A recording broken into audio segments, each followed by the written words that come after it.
So we continue on, everybody, with the next vidcast, and what happened. Part 2 here of Warlock of Firetop Mountain. So Amelia and her Templars pushing on. They'd just gone through the portcullis. They turned left, and they made it to a room with a cavern, basically, and it was going to be, do they go in, do they not, sort of thing. Well, they went in, and there was a terrible scream that went up from the darkness, and in ran a darkspawn ogre. Punched the Templar, he went flying into the wall. The ogre just grabs him and slams him into the wall, just dents his armour and tears his head off, throws it back at the group, and then picks up the Templar and wields him like a weapon, basically, and starts trying to thump the rest of the group. Amelia steps in quickly and tries to engage it head on. She tells the rest of the team to stand back. She doesn't want to lose anyone else, and she goes at it one-on-one. Then it starts regenerating, and she keeps fighting it and stuff. But Amelia held her own against it quite well, kept up her defensive stance, so she was pushing on a very difficult to hit point. So then she gave the order, and the rest of the Templars all moved in, and they eventually cut it down, and it stopped regenerating, and it just fell with a big thud, and they searched and all this kind of thing.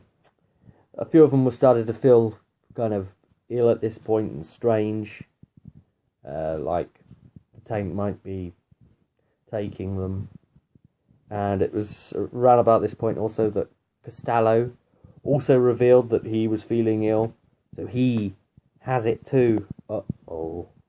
That's a player character who has it. Uh-oh. But of course, he's a serpent man of Yig, so... And what extra connotations is that going to have? So they moved on. They ignored another narrow passageway because it looked like it would only be single file, and so they didn't want to walk into any traps. And thinking about really, not investigating absolutely everything just in case. And he got walking, and he continued on a sort of westerly type route. And then going on that route, the floor gave out, so it was a lovely trap. And Amelia and a couple more Templars fell down through into a pit type thing with doors that lead out as well, and there was another ogre down there. Yay! So the ogre attacks.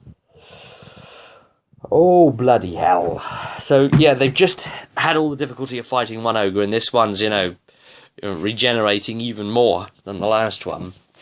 And Amelia decides it's best we don't try and go up against it too much, but one of the guys ends up being caught by it and torn apart. Because, standard Templars, they can't face off against something like this, and it's only when you take these standard NPC Templars that are supposed to be sort of like, normal soldiers, your normal NPCs, and put them against something like this, that's when you see just how dangerous these things actually are. So, Amelia, people like Amelia, the player characters, they are extraordinary. They are really heroes of the world. They aren't the usual type at all. And it really does go to show when you see an NPC Templar torn apart fast and, killed in one hit from an ogre. So, the plan was Amelia chucked a rope up. It missed the first time. She chucked it again. They got hold of it at the top. And, those that hadn't fallen down, luckily some people hadn't. So the ones that hadn't, still, they managed to brace at the top. And Amelia said, look, I'll hold the thing off. You lot start climbing up it. So she tanked the thing down there and held it at bay. And she couldn't really do a lot of damage to it. All the damage she was doing to it, it was just pretty much going to heal right back. So she could just hold it in place so it wouldn't attack the others. And try and, keep the shield up. It tried disarming her. It tried ripping the shield out of her hands. Disarm attempt on that. But it didn't manage to. And the Templars got out, and then Amelia made a run for it, grabbed the rope, and they, in unison, also pulled while she was climbing. It's the only way to get her away from the ogre in time.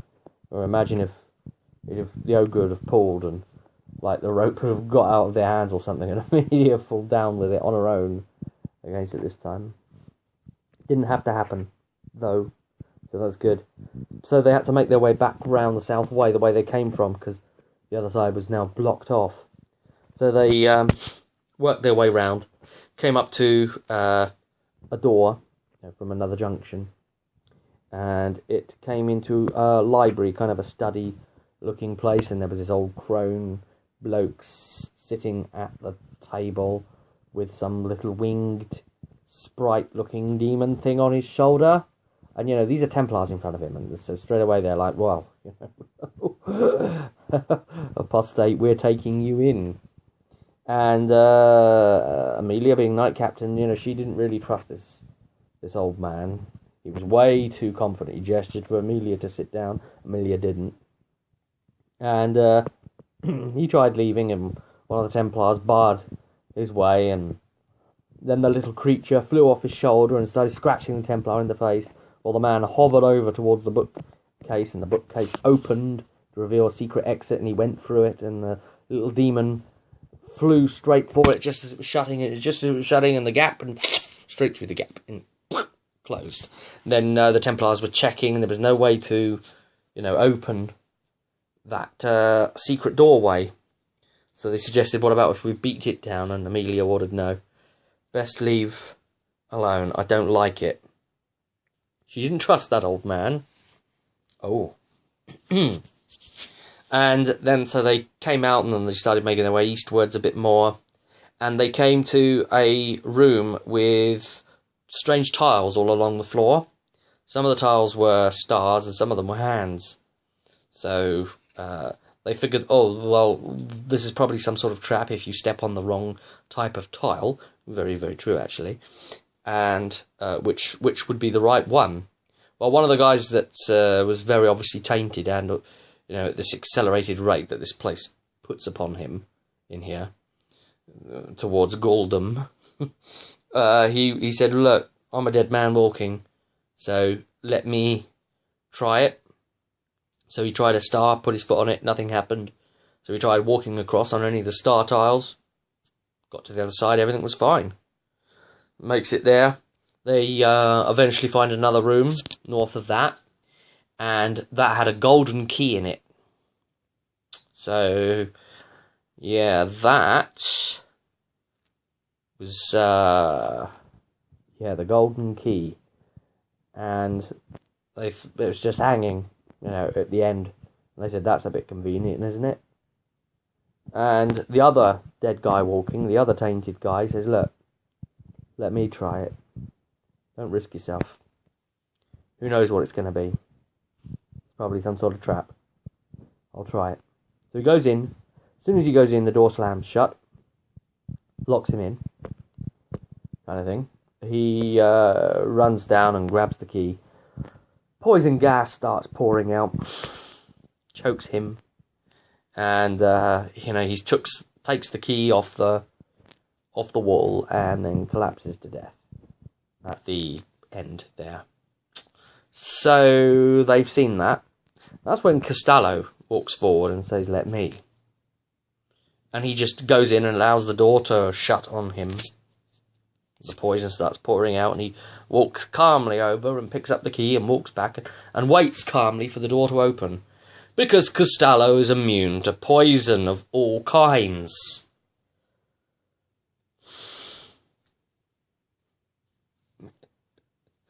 I mean, it was a great move, actually, Amelia thinking, why don't we bring this guy? It was, good. So, and the other Templars were freaked out with this. They were like, come on, you're not a normal bloke. What's your deal, mate? Come on. Really? Seriously now? They started going westerly again, and they came to a giant cavern. It was literally that, a cavern with a giant in it, and they didn't want to risk it. They didn't even want to look. It was just a huge cavern with something going on, and the smell of like roast pork coming from it, and they didn't want to investigate. I think the thing is, like, too much battle fatigue and losing too many Templars and things, not a cool idea. And they've been falling one by one through different things. It's all been very Indiana Jonesy and that sort of thing. Door to the south had some giant rats in it, and they quickly closed the door because the rats couldn't open the door to go after them. So they didn't bother pursuing that. So they went back up north again, and they came to like a sandy bank that led to the underground river. Well, hey, they found the river. They're halfway point now. They've got a couple of options, really. So they could either, turn back or jump in, because there was no other way across the river from their current position. So they decided, well, we'd have to give up our armour if we wanted to jump in and swim, because, this plate armour is not going to be cool at all in a fast-flowing river. And we'll probably all die from that. So we'll stand around and think for a bit, actually, what to do. And that's kind of where they left off, standing on that sandy embankment there. So yes, I've managed to record something really, really very quickly to tell you what happened next. And that leads us there. And isn't it refreshingly small as an update video? But, yeah, more Templars bite the dust, and this is the one where they all started falling, and, Amelia kept going quiet and really contemplative, and every single Templar death affected her immensely. So, because, they're in her care, as it were, she is their captain. Well, I'll see you at the next one, when they try to press on and complete more of this horrendous place. See you at the table.